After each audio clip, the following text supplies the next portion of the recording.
we need a lot of people involved to make it happen. Dr. Cirillo, before we close, I'm very involved in the sports program, okay? I'm very involved in football, all the sports programs. I raise a lot of money.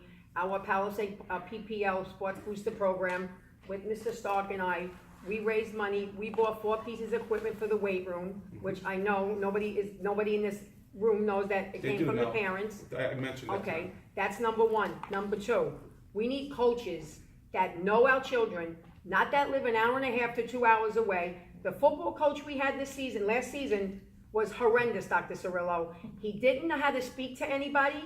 He didn't teach our boys anything, okay? When we approached him as parents, he threw in our face, I have a ring. I had a ring. We don't care about the ring you had. We want our children to bring a ring to Palisades Park High School. That's what we're here for, okay?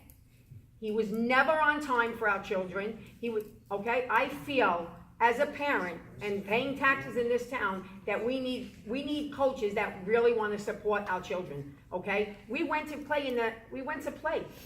The girls went to play basketball. There's no comparison. We don't have nowhere for kids to practice anything in this town. Where's the money going? Where's the money going on all these duplexes going up? Where's the money going in this town? It's surely not going to our children. That's a mayor and council issue, though. But I really emphasize on sports, okay? I know education's important, but these children need coaches that care about them, okay? And we don't disagree.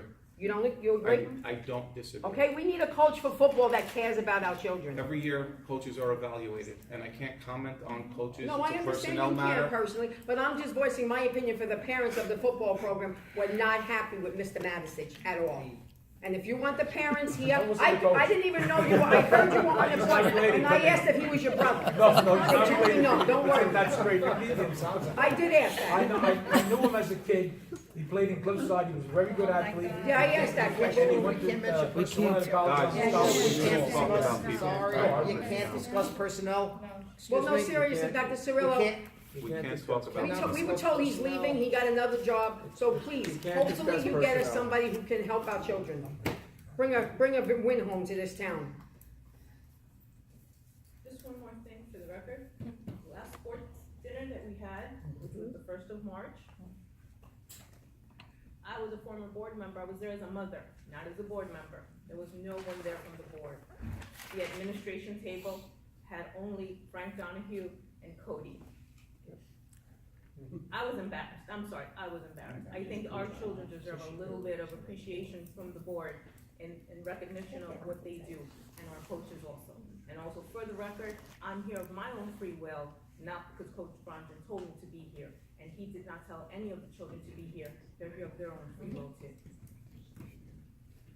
Thank you everyone for your concerns. We will, oh yes. Christopher Alvarez. This is now my 7th season as an athlete in the Palisades Park High School. And even though I really like my soccer coach, my Franz pushed me to my limits, past my limits, and I've gotten stronger, faster, I've had more endurance now for soccer. And for winter track, we couldn't get anywhere to throw the shot put after school. So in order for us to actually be able to practice, he would wake up early in the morning. We would be there at 7 o'clock in the morning, practicing, but that we could get better, get to meets, and actually win for Palisades Park instead of some of the other coaches that only show up after school when just to get their check and leave. Thank you. Yes, Ron please. Valdez. As an athlete for the track team, I was really happy that Pranj brought back the winter track team and see you guys. But as a junior in high school, it really hurt me to hear that he won't be there for my senior year. And I'm just curious to know what would happen to the track team next year as a senior. Well, I hope, again, this is the first I'm hearing of it. I understand emotionally that he's very connected to you as you are to him. I would hope that when the water's calm, everyone can reconsider.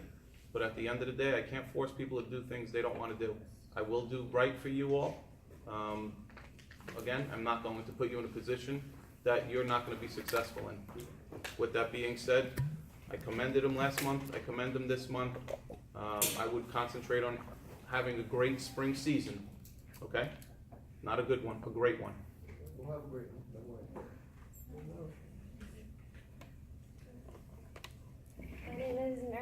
Hinojosa, and I'm a senior in Palisades Park High School. I have participated on the track and field team since sophomore year.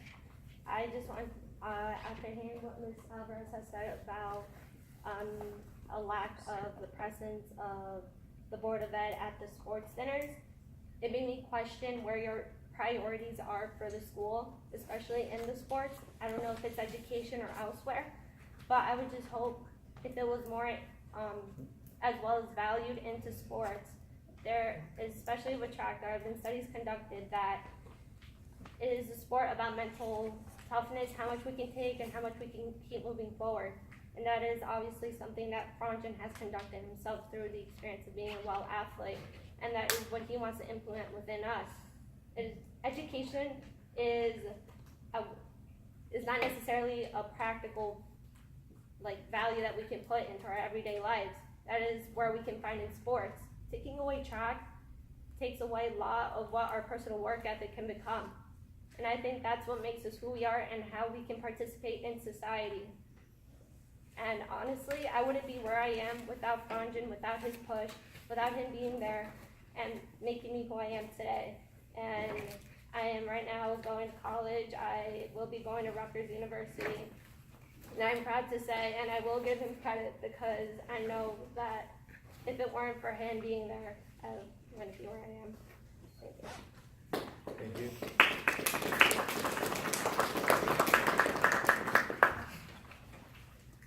Anyone else, or is that all? Yes, sir. Please state your name. Michael Breston. First of all, I'd just like to state my support for my classmates here. These guys have been my friends since kindergarten, and I'm here to show my full support for what it is they believe in. I'm actually here to talk about school security. This was actually something I was going to save for another meeting, but then I realized this isn't something that we can wait and just push for another meeting and another meeting and another meeting. You had mentioned renovations to the school, and we recently had a school symposium that I know Dr. Cirillo is familiar with. And I just would like to mention some things that the student body feels that we can improve to better our school security. First of all, I'd like to mention school keys. A lot of teachers don't have proper keys that work functionally and work very well to get into different classrooms. That's obviously it's a big problem. Substitute teachers usually don't have keys, and if they do have keys, they're usually the wrong keys to the classrooms that they're assigned. Also, speakers. We don't have speakers in the bathrooms, so if you gotta do what you gotta do, and there's a lockdown, you're out of luck. Also, if you're in the locker rooms, there aren't speakers in there, which is also another problem. Also, the ones that are in the hallways, they don't work very well. So if you're in the hallway, something happens, that's also an issue. Also, there are speakers in the classrooms itself that don't work very well, where it's very easy to communicate between the main office, and the classroom. There are also many other issues and things that I hope we can all do to improve.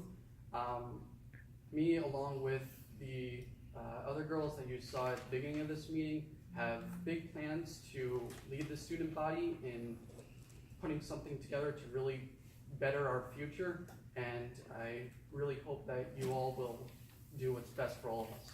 Thank you. Thank you. Thank you very much. Last question, please. Okay, my name's Jennifer Alvarez. I am a substitute teacher, and I've noticed with the high school, yes, we could get other teachers to open the classrooms for us, but a lot of the substitutes don't think about lockdowns. So once you have the classroom unlocked, we have no way of locking it. If there is a lockdown and we're teaching inside the classroom, that's an unlocked classroom. That's more time wasted. We have to go try to find a teacher now to lock in our classroom. And you can't stick 2 classes in the same classroom sometimes. With some of the smaller classes, sure, but if you have like an English class that's 25, you're not sticking 50 people hiding in one room. That's not gonna work. So I understand that maybe giving the keys to the substitutes was probably originally, not giving the keys to substitutes originally was probably a security measure. But now with the big push that we need lockdown drills, I feel like the subs should get a key. When they sign out, they have to give it back. So at the beginning of the day, they should get a key at least to the rooms that they're going to be in for the majority of the day. Thank you very much. I assure you, school safety is our top priority, and Dr. Sertle is doing everything he can to make everyday improvements. So with that, we appreciate all your concerns, and we look forward to hearing your ideas as well. Yeah, yes. One more thing, it's Chris Alvarez again. On the subject of school safety, as per NJ state law, we have to have one fire drill and one other security drill a month. And in the high school, I can't speak for Lindbergh or ECC because I don't go there anymore, but at least in the high school, we don't have them. Where are these security drills that we're supposed to be having at least once a month? So that was brought to my attention last week at the symposium, last Monday. I can't answer to what is happening at the high school, but I can tell you, there's no doubt in my mind that even if you are not in a building, a lockdown can happen. A fire drill can be pulled. I'm not saying that is best practice. I think you should all be in the building when it happens to simulate the actual thing happening. With that being said, the high school administrators are well aware. If they are not in compliance, they damn well will be. But as per that state law again, it says during school hours. So during school hours to me, Correct. I don't know if this is how they interpret it, is when the students are in the building, the teachers are teaching, and schools function normally. That's to me school hours. Yep. So as you So said, technically, even in the summer, when there is no school, we have to have drills, just to ensure that all the alarms are working. We have to simulate all of this. It's county and state procedure that we do so. And I'm not saying that it's happening. I can't speak out of term. You're there more than I am. And if it's not happening, again, Chris, like I said last Monday at the meeting, it was brought to my attention then, and I said I was looking into it. I've looked into it. It will be happening going forward. I think that concludes audience participation. Can we have a motion to close? I make a motion to close. A second? Second. All in favor? Aye. And a motion to adjourn? Motion to adjourn. A second? I second. All in favor? Aye.